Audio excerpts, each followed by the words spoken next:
하나님 말씀 보겠습니다. 하나님의 말씀 구약성경 창세기 45장 1절부터 15절입니다. 구약성경 창세기 45장 1절부터 15절.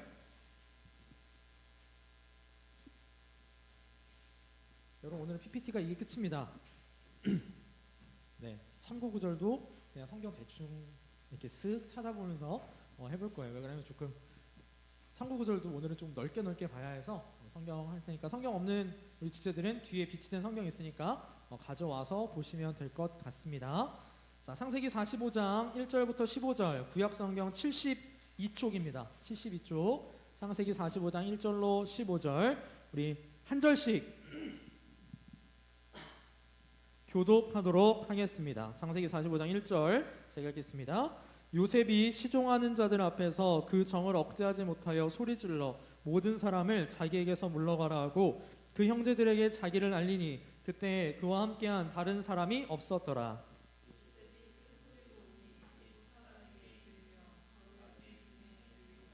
요셉이 그 형들에게 이르되 나는 요셉이라 내 아버지께서 아직 살아계시니이까 형들이 그 앞에서 놀라서 대답하지 못하더라.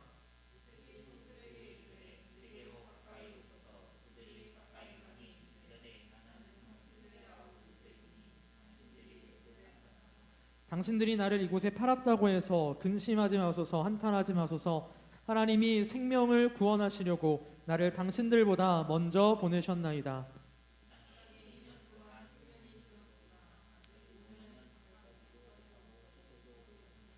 하나님이 큰 구원으로 당신들의 생명을 보존하고 당신들의 후손을 세상에 두시려고 나를 당신들보다 먼저 보내셨나니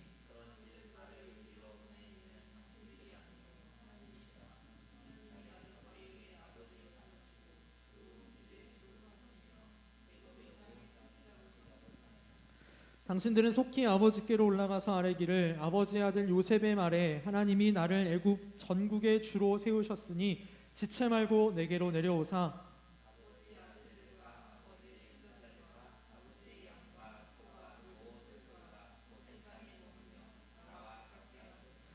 흉년이 아직 5해가 있으니 내가 거기서 아버지를 봉양하리이다. 아버지와 아버지의 가족과 아버지께 속한 모든 사람에게 부족함이 없도록 하겠나이다 하더라고 전하소서.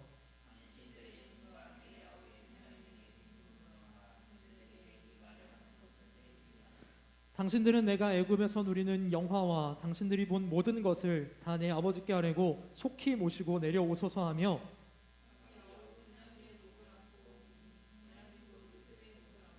자 우리 15절 같이 읽읍시다. 요셉이 또 형들과 입맞추며 앉고 오니 형들이 그제서야 요셉과 말하니라. 아멘. 자 우리 오늘은 뉴페이스가 한 명 있습니다. 윤희한테 내 기준은 윤희한테 가려져 있는데 우리 혜미가 이제 20살이 돼서 올라왔어요. 제가 처음 왔을 때 혜미가 중학생이었는데 어느새 청년부가 돼서 올라왔습니다. 이러다가 조만간에 하람이 예원이까지 올라오겠어. 자 아무튼 와서 반갑고요. 우리 아직 적응이 잘 안 될 거예요. 그렇지만 시간 지나면 다 잘 적응될 겁니다. 자 오늘 우리 함께 읽은 이 말씀 우리 잘 아는 말씀입니다. 이 내용은요 영화로도 있죠. 이집트 왕자 2였던 것 같아요. 2 맞죠? 그 내용에 기록되어 있는 요셉의 이야기가 기록되어 있습니다. 자 오늘 이 본문에서요 제가 핵심적으로 딱 뽑은 한 절을 요 절로 뽑으라 그럼 저는 5절을 뽑겠습니다. 우리 5절 말씀을 보면 이렇게 말씀합니다. 당신들이 나를 이곳에 팔았다고 해서 근심하지 마소서 한탄하지 마소서. 하나님이 생명을 구원하시려고 나를 당신들보다 먼저 보내셨나이다. 여러분 요셉이 애굽에서 지내온 그 모든 시간 대략 13년 정도 되는 그 시간인데 그 시간에 13년이 더 되는 거예요. 이때는 한 20년 정도 된 시간인데요. 그 시간의 결론이 요셉은 5절로 내고 있습니다.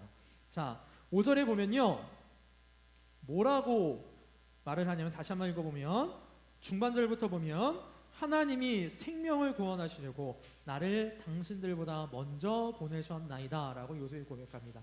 그래서 오늘 말씀의 제목은 이것 그대로입니다. 하나님께서 먼저 보내셨나이다. 이것이 오늘 말씀의 제목입니다. 자 여러분 요셉의 이야기는 우리 이 자리에 앉아있는 청년부 지체들 거의 대부분이 다 알고 있는 내용일 겁니다. 자 요셉의 이야기를 보기 전에요 우리 성경을 읽다 보면 참 많은 등장인물들이 있습니다. 그죠? 근데 그 사람들 중에는 정말 드라마틱한 파란만장한 삶을 사는 사람들이 꽤 다수가 있습니다. 정말 드라마 같은 삶을 사는 사람들이 있어요. 예를 하나 들어볼까요? 우리 성경에 등장하는 인물 중에 자수성가한 인물이 있어요. 정말 밑바닥에서부터 최고점까지 쭉 치고 올라간 인물이 있습니다. 대표적으로 그 사람이 누구냐면 다윗 같은 사람이 있습니다. 여러분, 다윗이 원래 뭐 하던 사람이었는지 기억나나요? 양치기, 목동이었어요. 근데 목동이었던 다윗이 어느 날 어린 나이에 골리앗과 1대1 대결을 해서 이깁니다. 그래서 이스라엘의 일약 스타로 딱 떠오르고, 그 스타가 된 이후에도 가만히 멈추는 것이 아니라 사울 왕의 장군으로서 여기저기 승리하는 백전백승의 장군이 돼요. 전쟁 영웅이 되죠. 그래서 전쟁 영웅에서 또 멈추는 것이 아니라 어디까지 올라가요? 이스라엘 역대 최고의 왕의 자리까지 올라가는 이런 사람도 있습니다. 또 반대로요, 정말 좋은 자리에서 시작해서 그 좋은 자리를 다 내어놓고 하나님을 위해서 정말 종의 삶을 살아가는 사람들도 있습니다. 예를 들면 모세 같은 사람. 우리 모세는 물론 처음에는 노예의 아들로 태어났지만 그는 자라면서 이집트의 왕자로 자랐어요. 그죠? 왕자로 쭉 자랐던 그 모세가 하나님의 사명을 감당하기 위해서 그걸 내려놓고 살아갑니다. 또 우리 신약 성경에 보면 바울도 있습니다. 여러분, 사도 바울이요, 재작년 우리 수련회 때 있었는데 잘 사는 사람이었습니다. 학교도 좋은 학교 나왔고 집안도 괜찮았고 로마 시민권자였고, 요즘 말로 표현하면 정말 금수저 물고 태어난 사람이었는데, 그의 삶은, 예수님을 만나고 나서 그의 삶은 금수저 문 거 다 아무 소용없이 내려놓고 사는 사람이었어요. 또 성경을 보면 어떤 경우에는 인생이 롤러코스터를 타는 사람들도 있습니다. 그 중에 저는 가장 대표적인 사람 한 명을 꼽자면 욥이라고 할 수 있을 것 같아요. 욥이 정말 부자였고 잘 먹고 잘 살았고 하나님도 잘 섬겼지만 그가 어떻게 됩니까? 재산 다 잃어요. 자녀 10명 다 죽어요. 자기 몸은 아파요. 그러다 친구들은 와가지고 위로해준다고 했던 인간들이 헛소리나 하고 있어요. 자기보다 새파랗게 어린애가 지 가르친다고 하고 있어요. 근데 결국엔 하나님께서 또한 욥을 더 높이 올려주셨죠. 자, 이런 욥과 비슷한 삶을 살았던 사람이 오늘 본문에 등장하는 본문의 주인공 요셉이 아닐까 싶습니다. 자, 일단 그러면 우리 요셉의 배경을 한번 좀 살펴볼까요? 요셉의 배경을 살펴보려면 성경을 조금 앞으로 많이 넘겨야 됩니다. 창세기 37장 한번 가봅시다. 창세기 37장부터 한번 쭉 살펴보면서 요셉이 어떤 삶을 살았는지 한번 봅시다. 창세기 37장 2절부터 4절까지 보겠습니다. 창세기 37장 2절부터 4절 같이 한번 읽어볼까요? 시작. 야곱의 족보는 이러하니라. 요셉이 17세의 소년으로서 그의 형들과 함께 양을 칠 때에 그의 아버지의 아내들 비라와 실바의 아들들과 더불어 함께 있었더니 그가 그들의 잘못을 아버지에게 말하더라. 요셉은 노년에 얻은 아들이므로 이스라엘이 여러 아들들보다 그를 더 사랑하므로 그를 위하여 채색 옷을 지었더니 그의 형들이 아버지가 형들보다 그를 더 사랑을 보고 그를 미워하여 그에게 편안하게 말할 수 없었더라. 자, 여러분, 일단 요셉의 집안을 한번 봅시다. 요셉의 아버지가 누구예요? 야곱입니다. 잘 사는 집이었습니까? 못 사는 집이었습니까? 정말 잘 사는 집이었어요. 오늘날 우리가 쓰는 표현으로 하자면 어떤 수저 물고 태어난 거예요? 이 정도면? 금수저? 이 정도면 다이아 수저지. 이 정도면 다이아 수저 물고 태어난 거예요. 부족함 없이 살았어요. 그런데다가 아버지가 제일 이뻐하던 아들이 누구였냐면 요셉이었습니다. 우리 3절 하반절을 보면 그를 위하여 채색 옷을 지었다. 그래서 채색 옷은요, 여러 가지 뭐랄까 할까요? 옷감으로 만든 아름다운 옷을 채색 옷이라고 하는데, 그 옷이요, 옛날에 무슨 그 염료 기술이 발달하지 않았으니까 이게 되게 비쌌단 말이에요. 아무나 입지 못했단 말이에요. 근데 그 옷을 딱 한 벌 지어서 누구한테 입혀줬냐면 요셉에게 입혀줬어요. 아버지 야곱이 얼마나 요셉을 사랑했는지 나타나 있습니다. 근데 요셉이요, 성격도 되게 정직했어요. 우리 3절 말씀을 보니까 그의 형들과 함께 양을 칠 때 그 형들의 잘못한 것이 있어서 그 잘못을 아버지한테 그대로 말하기까지 했습니다. 자, 그런데 이런 게 쌓이고 쌓이다 보니까 4절에 보면 그의 형들이 아버지가 형들보다 그를 더 사랑을 보고 그를 미워하여 그에게 편안하게 말할 수 없었더라 라고 말씀합니다. 즉 요셉은 먹고 사는 거 걱정 없어요. 아버지한테 충분한 사랑을 받았고 심지어 아버지로부터 채색옷까지 받았습니다. 채색옷을 받았다는 것도 다른 의미로 뭐냐면 후계자라는 의미. 그러다 보니까 요셉이 11번째 아들이잖아요. 그럼 위에 있는 형들이 총 몇 명 있는 거예요 지금? 10명이 있어요. 야곱의 첫 번째 아들이 누구냐면 르우벤이거든요. 그러면 정확하게 계산은 할 수는 없지만 르우벤하고 요셉하고는 최소 몇 살 차이? 최소. 형들의 나이 차이가 최소 한 살씩만 난다 치더라도 요셉하고 첫째 형인 르우벤은 최소 10살 차이예요. 최소. 그러니까 장성한 형들이 시퍼렇게 눈 뜨고 살아있는데 이제 갓 17살 된 요 아이가 그 집안의 후계자가 된다? 형들 눈에서 어떨까요? 이거는 뭐 정말 안 입고 온 상황밖에 안 되는 거죠. 그런데다가 요셉이요 눈치가 좀 없는 것 같아요. 자, 우리 5절 말씀부터 한번 봅시다. 5절 말씀을 보니까 요셉이 꿈을 꾸고 자기 형들에게 말하매 그들이 그를 더욱 미워하였더라 라고 합니다. 요셉이 어떤 꿈을 꿨습니까? 두 가지 꿈을 꾸는데 첫 번째 꿈은요 6절부터 말씀을 보니까 요셉이 그들에게 이르되 청하건대 내가 꾼 꿈을 들으시오. 우리가 밭에서 곡식단을 묶더니 내 단은 일어서고 당신들의 단은 내 단을 둘러서서 절하더이다. 이렇게 말씀합니다.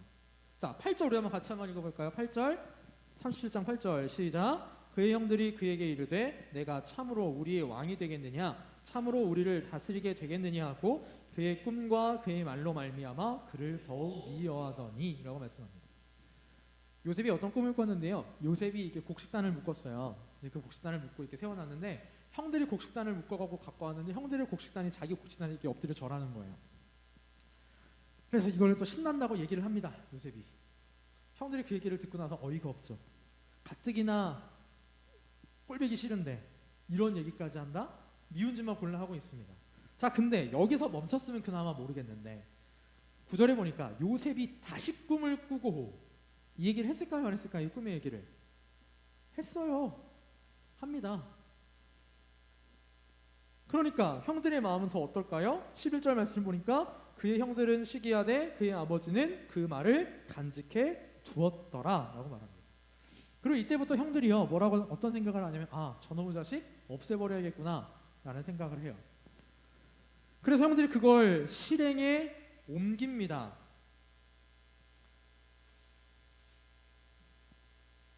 (37장 18절) 말씀을 보면 이렇게 됩니다. 요셉이 그들에게 가까이 오기 전에 그들이 요셉을 멀리서 보고 어떻게 하기를 꾀했다 그래요? 네, 죽이기를 꾀했다라고 합니다. 형들이 그렇게 마음에 들지 않아요. 그러면서 그를 죽이자라고 합니다. 근데 그걸 누가 막냐면 가장 큰 형 르우벤이 막아줘요. 르우벤이 야 그래도 얘 우리 동생인데 어떻게 그렇게 하냐. 왜냐면 르우벤은요 지 아버지한테 잘못한 게 있거든요. 아주 큰 잘못을 한 게 있다 보니까 좀 그게 좀 마음에 걸렸나 봐요. 그래서 22절 말씀을 보면 르우벤은 요셉을 건져서 아버지한테 다시 돌려보내고 싶었던 거예요. 그런데 결론적으로는 어떻게 되죠? 요셉이 죽나요? 네, 죽지 않아요. 유다의 주도로 말미암아 어떻게 되냐면 팔립니다. 우리 37장 26절 말씀 보면 유다가 자기 형제에게 이르되 우리가 우리 동생을 죽이고 그의 피를 덮어둔들 무엇이 유익할까? 자 그를 이스마엘 사람들에게 팔고 그에게 우리 손을 대지 말자. 그는 우리의 동생이요 우리의 혈육이니라 하매 그의 형제들이 청종하였더라 라고 합니다. 그래서 자기 동생 요셉을 팔아버려요. 노예로. 그래서 이 노예가 된 요셉이 흐르고 흘러서 39장을 보니까 어디로 옵니까? 이집트로 와요. 이집트의 왕궁의 경호대장인 보디발의 집에 팔리게 됩니다. 자, 보디발의 집에 노예로 팔렸어요. 17살의 나이에. 옛날 노예의 삶이 어떤 삶이었을까 상상을 해보면 요셉의 기분이 어땠겠을까요? 야, 나 이제 큰일 났구나. 요셉 아직 17살밖에 되지 않았습니다, 여러분. 고등학교 1학년이에요. 고등학교 1학년. 근데 참 감사하게도 요셉이 그의 집에 갔을 때 하나님께서 요셉 때문에 보디발의 집에 복을 주시기 시작을 합니다. 그러자 요셉의 주인이었던 보디발이 아예 요셉을 자기 가정의 총무로 세워놔요. 야, 네 맘대로 해. 내가 먹는 거 그리고 내 가족들 빼고는 네 맘대로 해 라고 허락을 해줍니다. 참 어떻게 보면 노예로서 성공한 삶을 살 수 있게 됐을 겁니다. 그런데 대강 좀 어떻게 좀 살 것 같았는데 인생에 강한 태클이 하나 들어옵니다. 누구냐면 자기 주인의 아내예요. 자기 주인의 아내가 나하고 간통하자, 간음죄 짓자 라고 꼬드깁니다. 요셉이 그때 어떻게 해요? 나는 그 짓거리는 못하겠습니다. 내 주인 앞에서도 못할 짓이고 하나님 앞에서도 못할 짓입니다 하고 뿌리치죠. 뿌리치다가 결국에는 어떻게 됩니까? 오해를 사서 어디로 잡혀 들어가요? 감옥으로 잡혀 들어가요. 자, 지금 요셉의 삶을 보면요, 요셉의 삶은 전체적으로 봤을 때 상승 그래프로 따지면 상승 그래프입니까? 하강 그래프입니까? 상이라, 요셉의 삶은 지금 상승 그래프, 하강 그래프? 하강 그래프예요. 자, 다이아 수저 물고 태어난 집에 귀한 아들이어서 그 다음 노예가 됐다가 이번에는 뭐가 됐어요? 죄수가 됐어요. 그 죄수가 된 노예 요셉이 그 감옥에서 어떻게 되냐면 신기한 일이 일어납니다.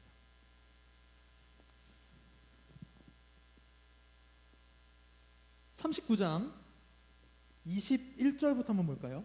39장 21절. 창세기 39장 21절입니다. 같이 한번 읽어봅시다. 39장 21절 시작. 여호와께서 요셉과 함께 하시고 그에게 인자를 더하사 간수장에게 은혜를 받게 하시매 간수장이 옥중 제수를 다 요셉의 손에 맡김으로 그 재반 사물을 요셉이 처리하고 간수장은 그의 손에 맡긴 것을 무엇인지 살펴보지 아니하였으니 이는 여호와께서 요셉과 함께 하심이라. 여호와께서 그를 범사에 형통하게 하셨더라. 감옥에 들어간 요셉이요, 감옥에서도 인정을 받아서 감옥의 재반 사무를 하게 됩니다. 죄수의 신분으로. 자, 그렇게 보면 아까 우리 요셉의 삶을 보면요, 하강 그래프라 그랬죠. 쭉 내려간 하강 그래프인데 자세히 보면 하강 그래프고 내려갈 때마다 잠깐씩 반등을 해요. 노예로 처음에 떨어졌다가 그 집에서 가정 총무로 살짝 반등했다가 다시 뚝 떨어졌다가 살짝 올라옵니다. 그죠? 자, 그러면 이제 요셉의 삶이 어떻게 변하는지 한번 봅시다. 요셉이 그 감옥 안에서 두 사람을 만나게 됩니다. 왜 그러냐면 이 요셉이 갇혀있던 감옥이 39장 20절 말씀을 보면 왕의 죄수를 가둬두는 감옥이었다라고 말씀하거든요. 무슨 소리냐면 정치범들, 고위 관료들을 잡아넣는 그런 감옥이었어요. 그 감옥에서 요셉이 두 사람을 만납니다. 바로 왕의 술 맡은 관원장, 그리고 우리 그 개역 성경에는 떡 굽는 관원장이라고 그러는데 이집트에서 떡을 먹었다 안 먹었다? 안 먹었다, 빵 먹었다. 자, 빵 굽는 관원장 두 사람을 만나게 됩니다. 이 두 사람의 꿈을 해석해 주죠. 근데 이 꿈의 해석이 들어맞아요, 안 맞아요? 딱 들어맞아요. 그러면서 이 술 맡은 관원장한테 요셉이 뭐라고 얘기를 하냐면 당신이 이제 사흘 안에 복권이 될 텐데 복권이 되면 나 좀 기억해 주십시오. 그래서 나 여기 있을 만한 죄 안 지었거든요. 그러니까 나 좀 꺼내주세요 라고 술 맡은 관원장한테 부탁을 하고 진짜로 복권이 됐는데 술 맡은 관원장이 빼줬다 안 빼줬다? 안 빼줘요. 안 빼줘요. 몇 년을 안 빼줄까요? 41장 1절을 봅시다. 만 2년 후에 몇 년을 안 빼줬어요? 2년을 안 빼줬습니다. 2년. 여러분 2년이 짧은 시간일까요? 상이라 군대에 있었던 그 기간이 짧든 길든 억겁의 시간이죠. 자, 군대에 가 있어도 저런데요, 여러분. 감옥에 들어가 있으면 어떨 것 같아요? 요즘 감옥처럼 TV라도 있으면 몰라. 주전 3000년경에 TV가 어디 있어요?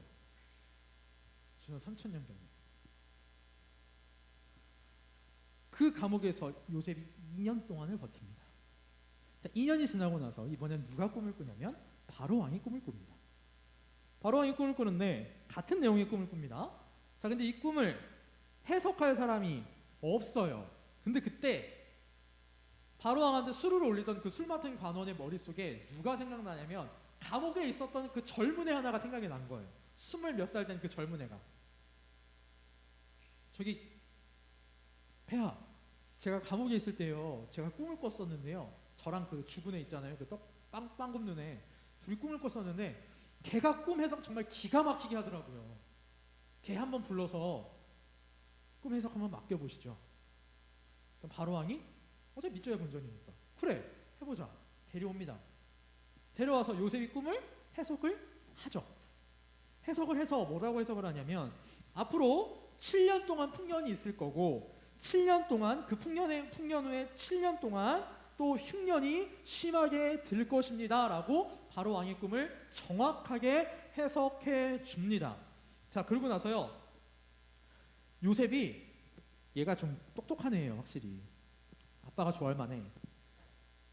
꿈을 해석해주고 뭐까지 주냐면 해결책까지 줍니다. 자, 우리 41장 33절부터 한번 볼까요? 41장 33절 41장 33절 같이 읽어봅시다. 시작. 이제 바로께서는 명철하고 지혜 있는 사람을 택하여 애굽 땅을 다스리게 하시고 바로께서는 또 이같이 행하사 나라 안에 감독관들을 주어 그 7해 풍년에 애굽 땅의 5분의 1을 거두되 그들로 장차 올 풍년의 모든 곡물을 거두고 그 곡물을 바로의 손에 돌려 양식을 위하여 각 성읍에 쌓아두게 하소서. 이와 같이 그 곡물을 이 땅에 저장하여 애굽 땅에 임할 7해 흉년에 대비하시면 땅이 이 흉년으로 말미암아 망하지 아니하리이다. 해결책까지 완벽하게 제시해 줍니다. 37절 말씀을 보니까 뭐라고 하냐면 바로와 그의 모든 신하가 이 일을 좋게 여긴지라 라고 말씀합니다. 여러분, 요셉이 이 해결책을 딱 제시했을 때 나이가 정확하게 30살. 30살. 나보다 한 살 많아요. 자, 여러분, 근데요, 우리 사회생활하는 해본 우리 친구들은 알겠지만 30살이 뭔가 많은 일을 할 수 있는 나이이던가요? 30살의 직급이 보통 어느 정도 될 것 같아요? 회사로 따지면 대리? 계장도 아직 못 달, 빠르면 가능하지. 그 정도? 그 정도. 그러니까 쉽게 말해서 사회적으로 보면 아직 새파란 사회초년생이 앞으로 일어날 일에 대하여서 완벽한 대안을, 비전을, 제시를 딱 했어요. 근데 그 대안이 정말 나라를 다스리는데 도 같은 바로와 바로의 모든 신하들의 눈에 어떻게 보였다고요? 좋아 보였대요. 그래서 바로와 그의 신하들이 뭐라 그러냐면 아까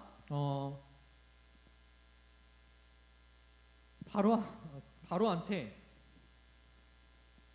뭐라고 말을 했냐면 이 나라 안에 감독관을 두어야 한다라고 이야기를 합니다. 자, 그러자 바로가 보기에 예만한 사람이 있다 없다? 없다.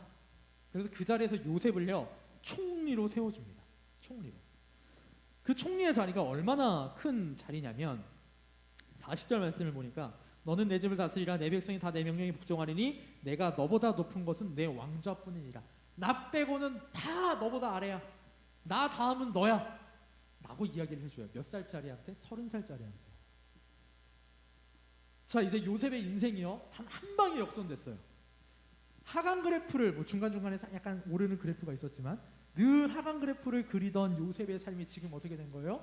반등을 치는데 이 반등의 폭이요 정말 수직 상승하는 반등이에요. 여러분, 요새 주식하는 게 유행이 돼요. 우리 청년부 중에는 주식하는 친구들 있나 모르겠네. 주식으로 따지면 정말 주가가 계속 떨어지고 있었는데 아, 이제 망했다. 이거 내 돈은 휘주조가리 됐다 그랬는데 그 회사에서 갑자기 대박 아이템 하나가 딱 나와서 미친 듯이 쭉 치고 올라가는 거예요. 요셉의 삶이 지금 그런 삶이 됐습니다. 자, 이제 그러면 요셉의 입장에서는 어때요? 행복할 일만 남았어요. 요셉이 얼마나 행복했냐면요, 우리 51절 말씀, 41장 51절 말씀을 보니까 요셉이 그의 장남의 이름을 므낫세라 하였으니 하나님이 내게 내 모든 고난과 내 아버지의 온 집 일을 잊어버리게 하셨다 하미요. 큰아들을 낳았거든요. 그 큰아들 이름 뭐라고 하냐면 므낫세라고 지었어요. 므낫세의 뜻은 뭐냐면 잊어버림이라는 뜻이에요. 잊어버림. 아, 지금까지 내가 고생한 거 내 저기 가나안 땅에 있는 내 아버지의 집, 그래, 내가 이제는 그걸 잊을 수 있겠어. 나 이제 치유됐어. 나 괜찮아. 난 괜찮아. 내 인생 이제 괜찮아졌어. 나 잊어버릴 거야. 두 번째로 둘째 아들을 낳았는데 에브라임이라 했다 그랬어요. 52절에 보니까 에브라임이라는 뜻은 창성함이라지. 창성함. 앞으로 내가 창성해질 거고 하나님 지금 나를 창성하게 해주셨어. 지금 요셉의 삶이 완전히 바뀌어버린 삶이에요. 요셉이 장남의 이름을 므낫세라고 지은 걸 보면 아마 그 전에도 여러분 생각해봐요.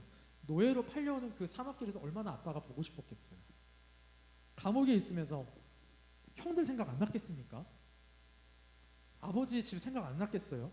그런데 이제는 그 모든 것들, 지금까지 내가 했던 고생도 잊어버리고 아버지의 집도 잊어버리고 이제는 하나님이 나에게 주신 이 창성함을 누리겠다라고 요셉이 마음을 먹었습니다. 그런데 요셉의 인생을 흔드는 사건이 42장에서 등장하게 됩니다.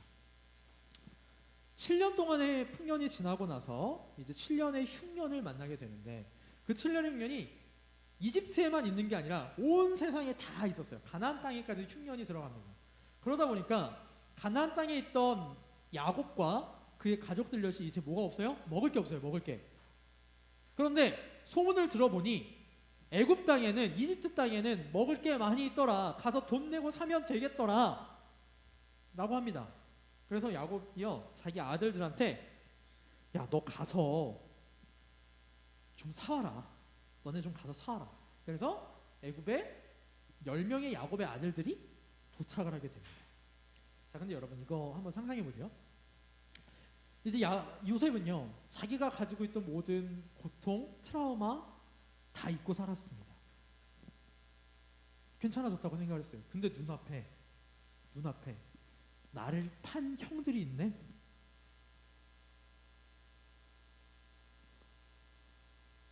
어떻게 보통 되냐면요, 보통 이런 경우에는 과거에 그 잊었다라고 생각했던 기억들이 다시 떠오르게 됩니다.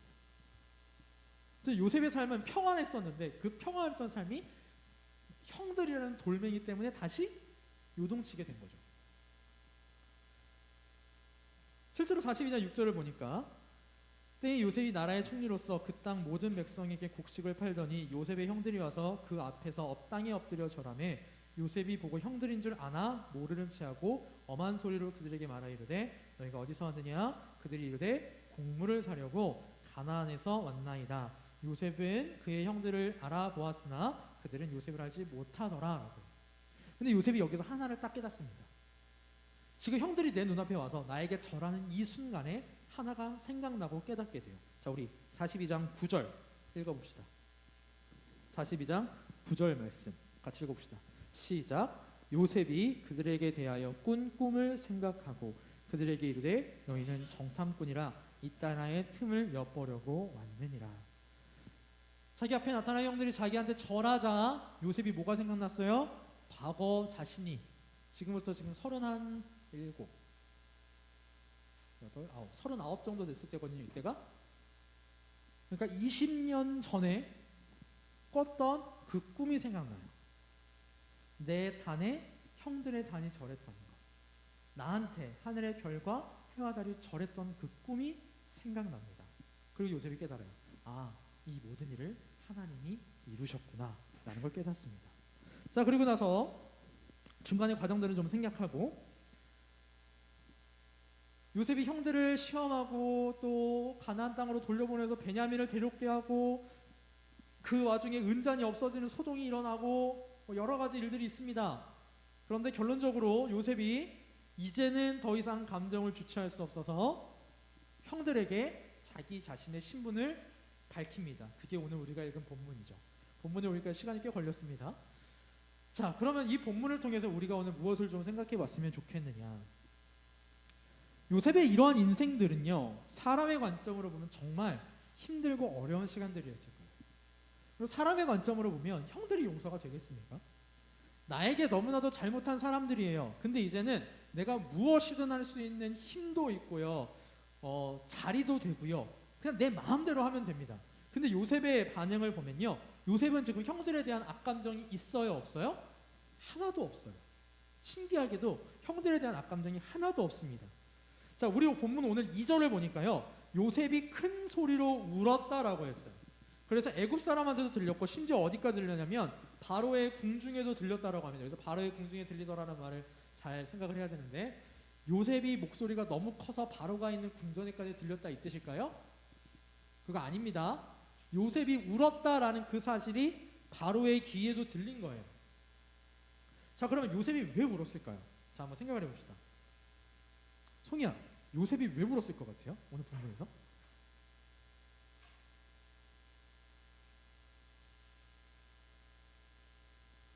사실 요셉이 오늘 본문에 처음 온 건 아니에요. 그 전에 2번 울어요. 형들을 보고 2번 울거든요. 왜 울었을까요, 요셉이? 반가워서? 그럴 수 있어요. 맞아요. 이따가 나중에 밑에 보면 이제 베냐민 보고는 진짜 베냐민 이렇게 끌어안고 펑펑 울거든요. 얼마나 보고 싶었겠어요. 또 왜 울었을까요?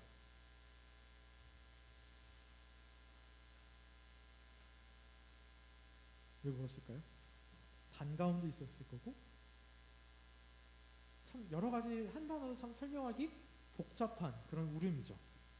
그런데 이 울음은요, 최소한 악한 울음은 아니었어요. 슬퍼서 우는 울음은 아니었을 겁니다. 기쁨의 눈물이었을 거고요, 감격의 울음이었을 것 같아요. 자, 요셉이 이렇게 변하게 되었다? 이런 반응을 보이게 된 이유는 뭐냐? 사실은 일단 첫 번째는 뭐냐면 하나님이 요셉을 이렇게 만져주셨어요. 요셉은 형들이 처음 찾아왔을 때 뭘 깨달았다 그랬어요? 자기가 꾼 꿈이 이루어진 걸 깨달았다 그랬죠. 지금 내가 살아온 이 모든 과정들이 하나님께서 이루신 과정들이구나, 이 사실을 깨달았고요. 두 번째로, 우리 아까 살펴보진 않았는데 43장 이후부터 형들의 변화된 모습을 깨닫습니다.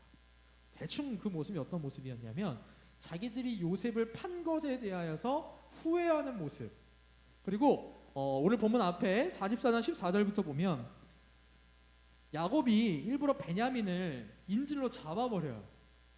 베냐민 인질로 잡고, 얘는 내 은자를 훔쳤기 때문에 돌아갈 수 없다, 얘는 내가 붙잡아서 노예로 쓸 거다, 이런 식으로 얘기를 합니다. 그러자 그때 누가 나서냐면 자기를 팔았던 주동자 형 유다가 나서서 그 아이는 보내주십시오, 차라리 내가 잡히겠습니다, 이렇게까지 나와요. 그런 모습을 보면서, 형들의 변화된 모습을 보면서도 요셉은 그 마음이 풀렸을 겁니다. 자, 그러나 어쨌거나 중요한 것은 요셉이 지금 이런 반응을 보일 수 있는 건 그가 정말 의롭고 사랑이 많고 자비로운 사람이기 때문에 그렇지 않습니다. 요셉이 형들에 대하여서 아무런 악한 감정이 남지 않았던 건요, 근본적인 원인은 하나님의 눈으로 볼 수 있었기 때문에 그래요. 우리 청년의 때를 살아갑니다. 여러분, 지금 여러분의 삶은 어때요? 요셉의 삶과 비교를 해볼까요? 하얀 곡선을 그리고 있는 그래프를 여러분은 살고 있는 것 같아요? 아니면 지금 상승 곡선을 그리고 있는 그래프를 사는 것 같아요? 어떤 것 같습니까? 2020년 오늘 2021년 2월 7일인데 어때요? 여러분의 삶 앞에 뭐가 잘 보입니까? 내가 무엇을 해야 하는지, 내가 어떤 길로 갈지, 앞으로 하나님께서 나에게 무엇을 예정하셨을지 확실하게 보이세요? 안 보일 겁니다. 안 보이는 게 정상입니다. 여러분, 요셉이 오늘 본문 5절에서 하나님이 생명을 구원하시려고 나를 당신들보다 먼저 보내셨나이다, 이걸 언제 깨달았을까요? 그가 보디발의 집에 노예로 팔렸을 때 이 사실을 알았을까요? 그가 감옥에 들어가 있었던 그 2년의 시간 동안 하나님이 나를 언젠가는 들어 쓰실 거야, 이런 생각을 할 수 있었을까요? 하나님이 나를 통하여 생명을 구원하실 거야 하셨을까요? 했을까요? 아니요, 못했을 것 같아요. 단지 이건 있었을 거예요. 하나님이 왜 나를 이 길로 인도하시느냐, 이런 질문은 가지고 있었을 것 같습니다.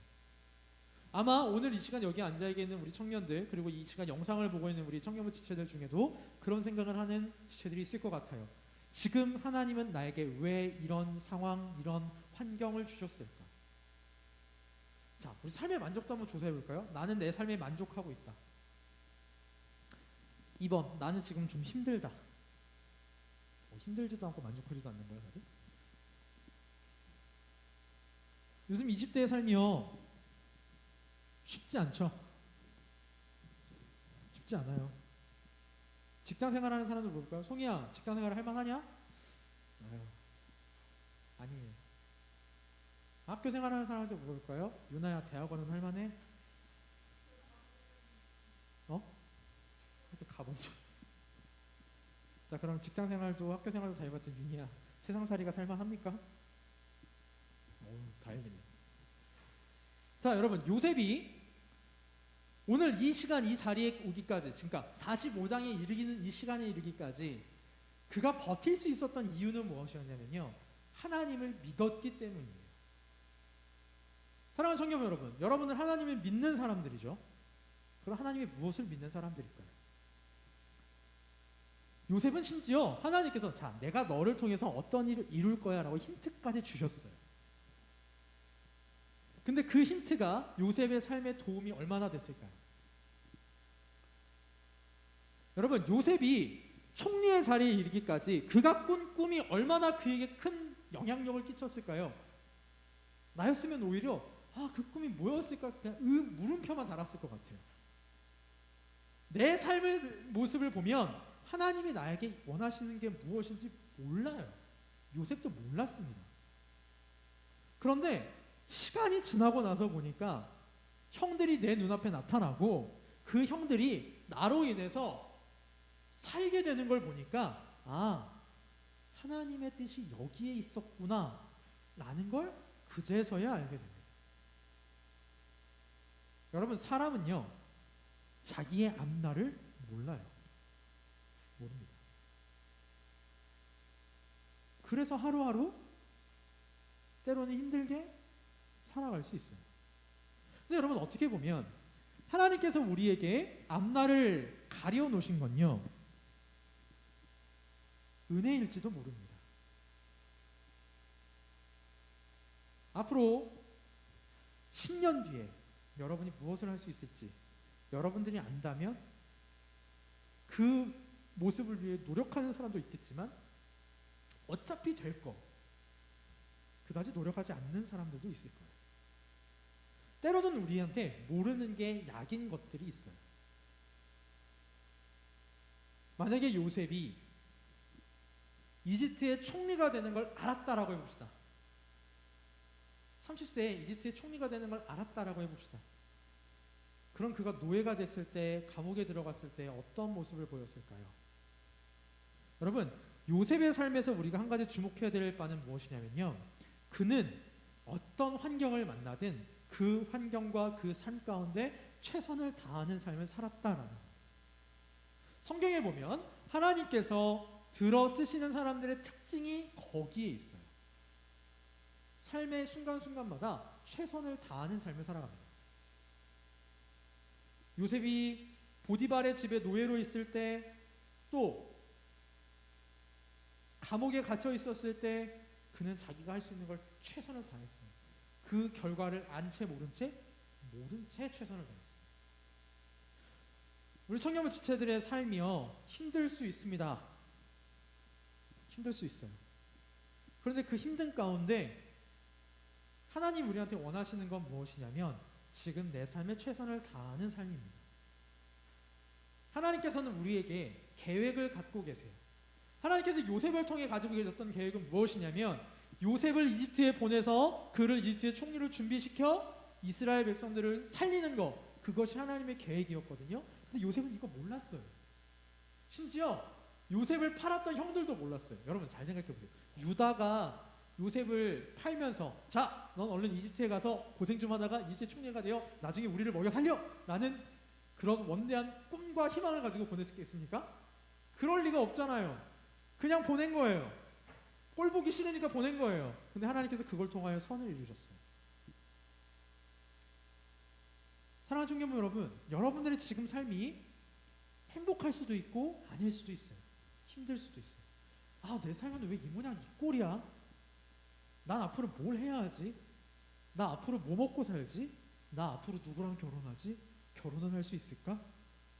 그런 여러 가지 생각들이 들 수 있어요. 근데 여러분, 그 걱정은 여러분의 몫이 아닙니다. 그 걱정은 누구의 몫이냐면요, 하나님의 몫이에요. 하나님께서 이미 그거 다 계획해 두셨어요. 우리 소율이 문답 공부에서 배웠죠? 하나님께서 이미 다 작정해 두셨어요. 그리고 하나님의 작정에는 한 가지 큰 특징이 있었습니다. 뭐예요? 선하심이었습니다. 선하심.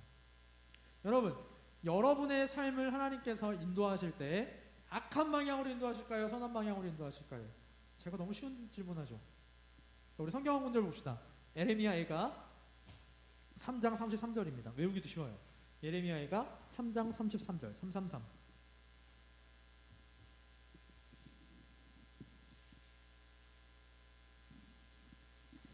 예레미야가 3장 33절 같이 한번 읽어봅시다.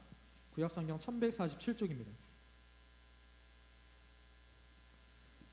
읽습니다. 시작. 주께서 인생으로 고생하게 하시며 근심하게 하심은 본심이 아니시리로다.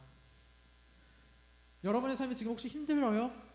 근데요, 여러분, 그게 하나님의 본심이 아닙니다.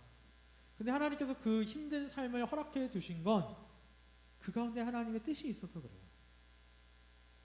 하나님께서는 그 삶 가운데 여러분들을 준비시키셔서요, 하나님의 일에 사용하시려고 하십니다. 어떤 모양으로 사용하실지는 몰라요. 어떤 모양으로 사용하실지 몰라요. 저를 사용하시는 모양이 다를 거고 우리 회장님을 사용하시는 모양이 다를 겁니다. 같은 집에 있어도요, 하나님께서 윤희를 사용하시는 모양이 다를 거고 유나를 사용하시는 모양이 다를 거예요. 그럼 우리는 어떻게 해야 되느냐? 그저 주어진 삶에 최선을 다해 살아가는 거예요. 여러분에게 주어진 모든 환경, 여러분이 만나는 모든 사람들, 누가 만나게 해주신 거고 누가 주신 거냐면 하나님이 주신 거예요. 자, 우리 오늘 본문 5절 다시 한번 볼까요? 하나님이 생명을 구원하시려고 나를 당신들보다 먼저 보내셨나이다. 7절도 한번 봅시다. 우리 7절 한번 같이 읽어봅시다. 7절 시작. 하나님이 큰 구원으로 당신들의 생명을 보존하고 당신들의 후손을 세상에 두시려고 나를 당신들보다 먼저 보내셨나니. 자, 지금 요셉의 깨달음 속에는 이게 있어요. 내가 지금 여기에 있는 거, 내가 지금 그 모든 과정을 거쳤던 거 누가 하셨다? 하나님이 하셨다. 하나님이 하셨다. 지금 여러분이 있는 학교, 여러분이 있는 가정, 여러분이 있는 직장, 누가 거기다가 넣어주신 거예요? 하나님이 넣어주신 거예요. 왜요? 첫 번째, 아까 제가 늘 말한 대로 준비시키려고. 근데 단순히 준비만 시키려고 하나님께서 거기다 보내주셨을까요? 그렇지 않아요. 그 가운데서 지금 당장이라도 하나님 여러분한테 원하시는 게 있습니다. 그게 뭐냐면요, 오늘 본문에 있는 대로 하자면 생명을 구원하는 거예요. 여러분은 하나님께서 하나님의 일을 하시기 위하여 심어준 사람들입니다. 여러분의 가정에도, 여러분의 학교에도, 여러분의 직장에도요. 자, 그럼 그곳에서 하나님의 일을 하셔야 해요. 요셉처럼 지금 내 삶에 최선을 다하면서 하나님의 일을 해야 되는데, 그 하나님의 일은 무엇이냐면 생명을 살리는 일입니다. 여러분, 사회생활을 하다 보면 학교가 됐든 뭐 직장이 됐든 또 때로는 가족이 됐든 좋은 사람들만 있진 않죠. 좋은 사람들 있진 않아요. 그러나 그 사람에게까지도 우리는 하나님을 나타내는 사람들이 되어야 합니다. 요셉이 그랬잖아요. 여러분, 요셉이 노예로 잡혀가서요, 굳이 열심히 살아야 했겠어요? 생각을 해봐요. 제가 지금 사회복무요원을 하잖아요. 사회복무요원을 하다 보니까 크게 두 가지 양상이 나타나요. 첫 번째, 최선을 다하는 애가 있고요. 두 번째, 아이씨, 어차피 그냥 시간만 때우면 되는 거, 그냥 보내는 애들이 있어요. 군대도 똑같을걸요. 그 지상이라 더 심하죠. 근데 그거 알아요, 여러분? 지금 주어진 삶이 지금 내가 원하는 게 아니라 억지로 사는 삶일지라도 그거에 최선을 다하는 사람하고 그렇지 않은 사람은요, 인생이 달라집니다. 이건 내가 여러분들보다 하루라도 먼저 산 사람으로서 자신 있게 얘기할 수 있어요. 인생이 달라져요. 보는 사람도 다르게 봐요. 지금 내가 계속 상인한테 질문한 이유는 군대 갔다 온 애가 지금 쟤밖에 없어서. 후임 중에 최선을 다하는 애가 있고 시간만 때우려는 애가 있어요. 누가 이뻐요? 후임 중에 한 해는 늘 매사에 최선을 다해 열심히 해요. 근데 한 해는 시간만 보내려고 해요. 누가 이뻐요? 직장에서도 마찬가지일걸요? 송이야, 유치원에 진짜 아이들을 사랑하고 열심히 하는 선생님이 새로 들어왔고 한 명은 그냥 일이니까 대충대충 하는 선생님이 있어요. 누구를 더 도와주고 싶어져요?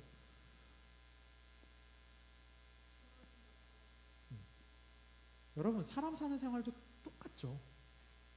왜 그러냐면 사람은 하나님을 닮게 만들어졌잖아요. 자, 뭐 말이 조금 딴 데로 흘러간 것 같지만 여러분, 오늘 말씀에서 요거 하나만 꼭 기억합시다. 오늘 말씀의 제목, 하나님께서 먼저 보내셨다. 즉 우리를 인도하시는 하나님이시다. 우리의 삶을 계획하시고 이끌어 가시는 하나님이시고 지금 나의 삶은 그 하나님의 계획 가운데 있다라는 거예요.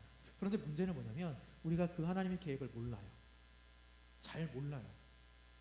왜 모르냐면 하나님이 그리시는 큰 그림의 스케일하고 내가 그릴 수 있는 큰 그림의 스케일이 다르기 때문입니다. 내가 가지고 있는 지식, 지혜랑 하나님이 가지고 계신 지식, 지혜랑 비교가 됩니까? 안 됩니다. 그렇기 때문에 하나님은 우리 각자에 대하여서 하나하나 자신의 계획을 세우시고 이루어 가시는데 우리는 그걸 몰라요. 지금 몰라요. 내가 왜 지금 이 자리에 있는지 몰라요. 그래서 삶이요, 하나님하고는 동떨어져 있는 삶을 살아요. 요셉과 같은 삶을 살잖아요, 여러분. 그러면요, 삶의 매 순간순간마다 의미를 찾아가요. 우리 청년분은 그런 청년부가 되셨으면 좋겠습니다. 지금 코로나19 때문에 우리나라가 전체적으로 어려운 상황을 겪고 있어요. 힘들죠. 짜증나죠. 학교도 못 가요. 친구도 마음대로 못 만나요. 그럼 이때 이런 질문을 한번 던져봐요. 하나님이 왜 이렇게 하셨을까? 분명히 이거 하나님이 하신 일인 거 우리는 알아요. 왜 이런 일을 하셨을까? 혹시라도 내가 나중에 아플 수 있어요. 아파요. 하나님이 왜 이런 일을 하셨을까? 지금 여러분이 다니고 있는 직장이 너무 힘들어요? 하나님이 왜 나를 여기에 보내셨을까? 지금 내가 아직도 솔로예요? 왜 하나님이 아직도 나를 솔로로 두셨을까? 생각해 보십시오. 그러면 시간이 지나면 여러분도 꼭 요셉과 같은 고백이 가능해질 겁니다. 하나님께서 먼저 보내셨다. 이 말을 조금 바꿀게요. 하나님께서 이렇게 나를 인도하셨다. 사랑하는 청년부 여러분, 우리의 모든 삶은 하나님이 인도하시는 삶입니다. 요셉의 삶을 이렇게 인도하신 하나님께서 우리 각자의 삶 역시 인도하고 계십니다. 그런데 그 삶은요, 아까 우리가 읽었던 예레미야 3장 33절의 말씀처럼 고통과 근심의 삶이 아니라 선하신 우리를 향한 우리가 행복하게 살아가는 그 삶을 하나님께서는 원하고 계십니다. 그렇게 우리를 이끌어 가세요. 때로는 사람이 보기에는 결말이 좋지 않을 수도 있어요. 그런데 그로 인하여서 우리가 하나님의 일에 크게 쓰임 받을 수 있습니다. 대표적인 예 하나만 들고 마칠게요. 그게 스데반이었던 것 같아요. 저는. 여러분, 스데반과 같은 죽음을 맞고 싶은 사람 혹시 있을까요? 이 자리에? 스데반이 어떤 죽음을 맞았는지 한번 이야기를 해줄까요? 하나님의 복음을 전하다가 어떻게 죽었어요? 돌 맞아 죽었어요.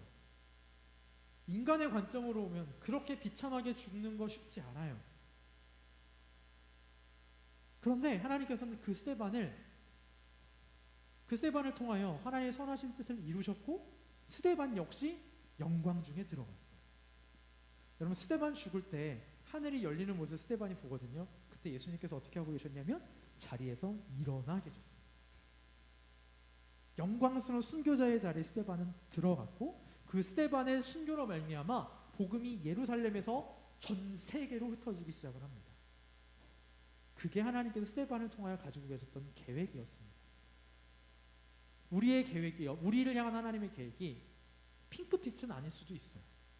그런데 그 가운데 다른 사람이 보기엔 핑크빛이 아닌데 나랑 하나님이 보기에는 핑크빛일 때가 있습니다.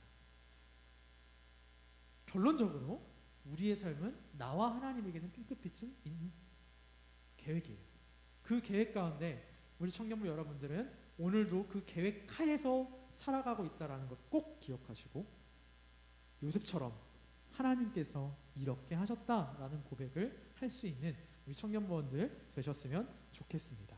자, 기도하겠습니다. 우리 시간 잠깐 통성으로 기도할 텐데요. 같이 기도하면서 하나님, 지금 내 인생에 내가 어떻게 와 있는지, 얼마나 와 있는지 잘 모르겠습니다. 하나님의 원대하신 계획 나는 잘 모릅니다. 그러나 지금 나의 삶 가운데 요셉처럼 하나님을 믿고 특별히 하나님의 주권을 믿고 오늘 하루도 살아가게 도와주시옵소서. 이 시간 잠시 함께 통성으로 기도하겠습니다.